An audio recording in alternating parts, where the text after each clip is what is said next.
Now your next topic is factors affecting India's climate. कौन कौन से फैक्टर्स हैं जो कि इंडिया के क्लाइमेट को इफेक्ट डालते हैं। हमने देखा कि रिलीफ फीचर्स जो है वो भी किसी एरिया के टेम्परेचर को, उसके क्लाइमेटिकल कंडीशंस को इफेक्ट डाल सकते हैं। तो इंडिया में कौन कौन से फैक्टर्स हैं? सबसे पहले लैटिट्यूड। हम कौन से लैटिट्यूड पे लोकेट करते हैं अर्थ के ऊपर, वो हमें समझना है। फिर एल्टीट्यूड, कितना पार्ट हमारा सी लेवल के करीब है या सी लेवल से सी से काफ़ी दूर है, या माउंटेन्स वगैरह पे, हाइट वगैरह पे है, हमें वो चीज़ें चेक करनी है। फिर प्रेशर एंड विंड्स, कौन सी हवाएं किस डायरेक्शन में कितने प्रेशर से कितने टाइम तक चलती है। तो इन सबको हम एक एक टॉपिक को जो है थोड़ा डिटेल में स्टडी करेंगे। इससे आपको क्लियर हो जाएगा कि इंडिया की जो ये क्लाइमेटिकल कंडीशन है, ये जो वेदर वेरिएशन रहती है, जो टेम्परेचर कंडीशंस रहती है पूरे साल, वो ऐसी क्यों रहती है। तो सबसे पहले फैक्टर्स में हम देखते हैं लैटिट्यूड का क्या इफेक्ट होता है इंडियन वेदर कंडीशंस पर। ट्रॉपिक ऑफ कैंसर जो है ऑलमोस्ट इंडिया के मिडिल से निकलता है, रन ऑफ कच्छ वेस्ट से लेकर मिजोरम ईस्ट तक, और कंट्री को ऑलमोस्ट हाफ दो इक्वल पार्ट्स में डिवाइड कर देता है। अब ट्रॉपिक ऑफ कैंसर के साउथ में अगर हम देखें, मान लेते हैं ये इंडिया है, तो ये बीच में ट्रॉपिक ऑफ कैंसर निकल रहा है, तो साउथ की तरफ आपका ट्रॉपिकल एरिया रहता है, क्योंकि ट्रॉपिक ऑफ कैंसर से ट्रॉपिक ऑफ कैप्रिकॉन के बीच का जो एरिया है आपका वो ट्रॉपिकल जोन है, और ट्रॉपिक्स के आसपास का एरिया सब ट्रॉपिकल एरिया कहलाता है। अब क्योंकि हम इस ट्रॉपिक के आसपास आते हैं, ट्रॉपिक ऑफ कैंसर बीच से निकलता है, तो ये वाला पार्ट हमारा ट्रॉपिकल जोन में है और ये वाला हमारा सब ट्रॉपिकल एरिया है। इसलिए इंडिया के पास दोनों ही कैरेक्टरिस्टिक्स है। यहाँ पर जो क्लाइमेटिकल कंडीशन है वो tropical as well as sub tropical दोनों ही तरह की रहेगी।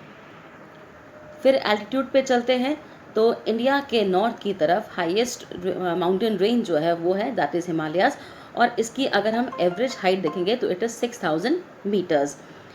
India also has a vast coastal area. उसके अलावा इंडिया के पास कोस्टल एरिया भी है, यानी आप इंडिया में ऊपर की तरफ देखोगे तो आपके हिमालयाज हैं, और नीचे की तरफ आपके इंडियन, इधर अरेबियन सी है, बे ऑफ बंगाल है, इंडियन ओशन है।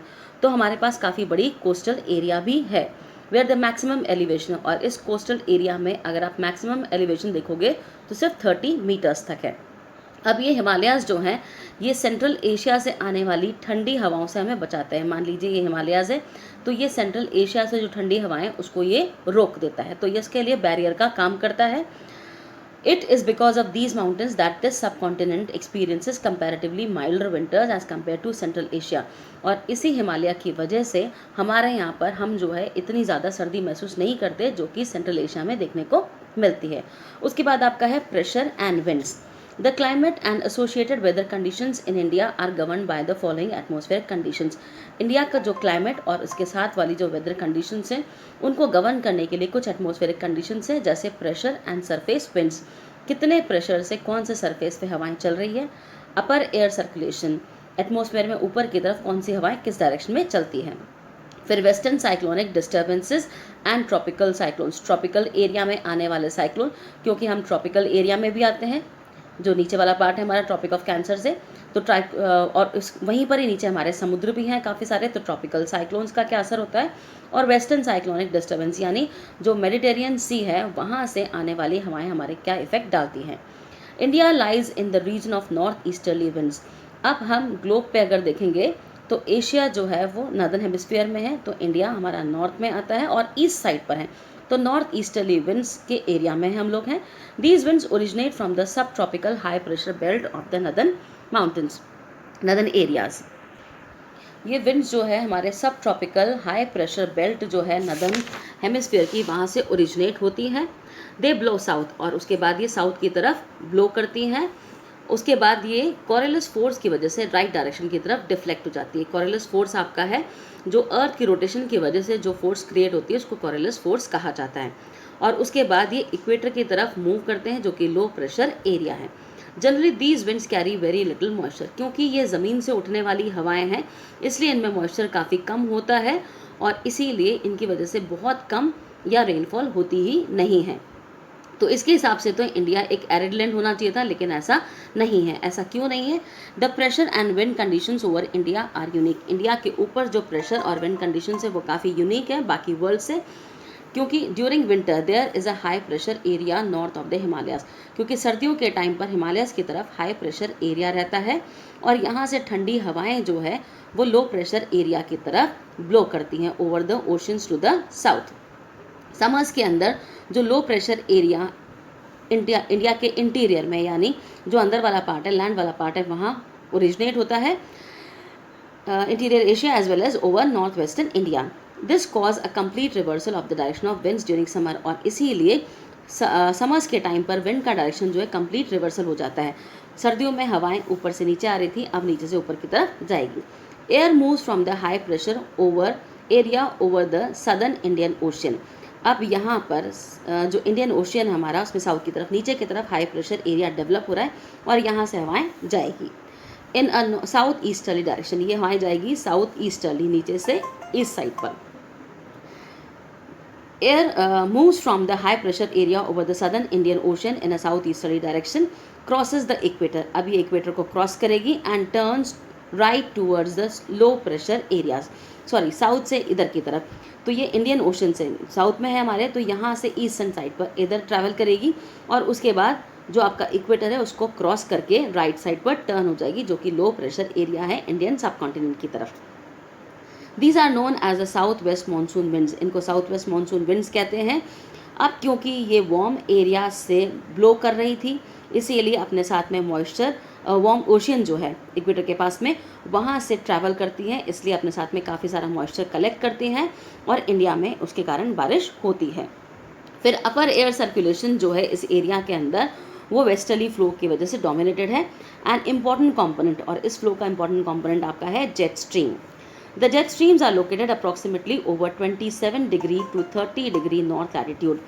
जो नॉर्थ वाला पार्ट है उसमें 27 से 30 डिग्री लैटिट्यूड पे, इतनी हाइट पर, इतनी इक्वेटर से इतना दूर की तरफ आपके जेट स्ट्रीम्स वगैरह चलती हैं। Therefore they are known as sub tropical westerly jet streams, क्योंकि ये सब ट्रॉपिकल एरिया की तरफ चल रहे हैं इसलिए इनको सब ट्रॉपिकल वेस्टर्ली जेट स्ट्रीम्स कहा जाता है। Over India these jet streams blow south of the Himalayas. India में हिमालयस के नीचे की तरफ यानी साउथ की तरफ ब्लो करती हैं all through the year accept in summer. सिर्फ समर्स के अलावा पूरे साल इसी डायरेक्शन में ही हवाएं चलती है। उसके अलावा जो वेस्टर्न साइक्लोनिक डिस्टर्बेंसेस हैं आपके, जो कि नॉर्थ और नॉर्थ वेस्टर्न पार्ट्स में है of the country, are brought in by this westerly flow. इसी वेस्टर्ली फ्लो की वजह से वेस्टर्न साइक्लोनिक डिस्टर्बेंस का इफेक्ट भी नॉर्थ और नॉर्थ वेस्टर्न पार्ट में देखने को मिलता है। In summer the sub tropical westerly jet streams, summers के टाइम पर ये जो सब ट्रॉपिकल वेस्टर्न साइड से आने वाली जेट स्ट्रीम्स हैं, moves north of the Himalaya, Himalaya में ऊपर की तरफ चलती हैं with the apparent movement of the sun. उसके अलावा an easterly jet stream, eastern side से आने वाली जेट स्ट्रीम्स, इनको सब ट्रॉपिकल ईस्टर्ली जेट स्ट्रीम कहा जाता है। ये पेनिनसुलर इंडिया की तरफ ब्लो करते हैं approximately over 14 degree north during the summer months. Equator से 14 डिग्री ऊपर की तरफ, ये हमारा इंडिया में नीचे वाला पार्ट है। अब हम देखते हैं कि ये अलग अलग टर्म्स जो थी, कॉरलिस फोर्स, ये क्या है?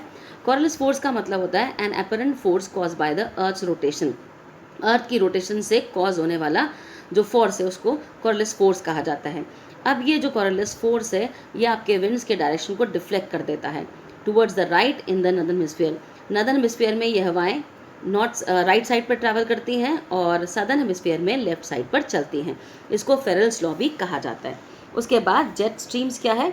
These are a narrow belt of high altitude above 12,000 metres westerly winds in the troposphere. ये ट्रोपोस्फीयर में यानी अर्थ से 12,000 से भी ज़्यादा मीटर की ऊंचाई पर चलने वाली नैरो बेल्ट है। कम एरिया कवर करती है, मतलब विड्थ कम होती है इसकी, इतनी ऊपर ये हवाएं ट्रैवल करती है और इनकी स्पीड जो है 110 किलोमीटर समर्स में और 184 किलोमीटर्स पर आवर विंटर्स में, इससे ज़्यादा इसके आसपास होती है। क्योंकि ये काफ़ी ऊंची है और काफ़ी तेज़ है इसलिए इनको जेट स्ट्रीम्स कहा जाता है। A number of separate jet streams have been identified. दुनिया में बहुत सारी अलग अलग तरह की जेट स्ट्रीम्स हैं और मोस्ट कांस्टेंट जो है मिड लैटिट्यूड और सब ट्रॉपिकल जेट स्ट्रीम्स आपको देखने को मिलती है। फिर वेस्टर्न साइक्लोनिक डिस्टर्बेंसेस क्या है? The western cyclonic disturbances are weather phenomena of the winter months brought in by the western flow from the Mediterranean region. Mediterranean region यानी मेडिटेरेनियन सी के आसपास क्रिएट होने वाले जो साइक्लोनिक डिस्टर्बेंस हैं उनको वेस्टर्न साइक्लोनिक डिस्टर्बेंस कहा जाता है। ये विंटर मंथ्स में इंडिया की तरफ आते हैं और इसकी वजह से नॉर्थ में स्नोफॉल होता है और बाकी जगह हमारे उससे काफ़ी सर्दी होती है। जो हल्की मावट वगैरह बाकी एरियाज़ में आती है वो इसी की वजह से होती है। We usually influence the weather of the north and north western regions of India. Tropical cyclones occur during the monsoon as well as in October November. इन्हीं हवाओं से ट्रॉपिकल साइक्लोन्स भी आते हैं मानसून के टाइम पर, अक्टूबर नवंबर में, and are part of the easterly flow. These disturbances affect the coastal regions of the country. इन्हीं हवाओं की वजह से हमारे कोस्टल एरियाज़ में भी इफेक्ट आता है और इस तरह की हवाएं जो है हर साल हमें उड़ीसा, आंध्र प्रदेश की वजह से के एरिया में जो डिज़ास्टर करती हैं, ये सारी खबरें हम लोग हर साल न्यूज़ में सुनते हैं।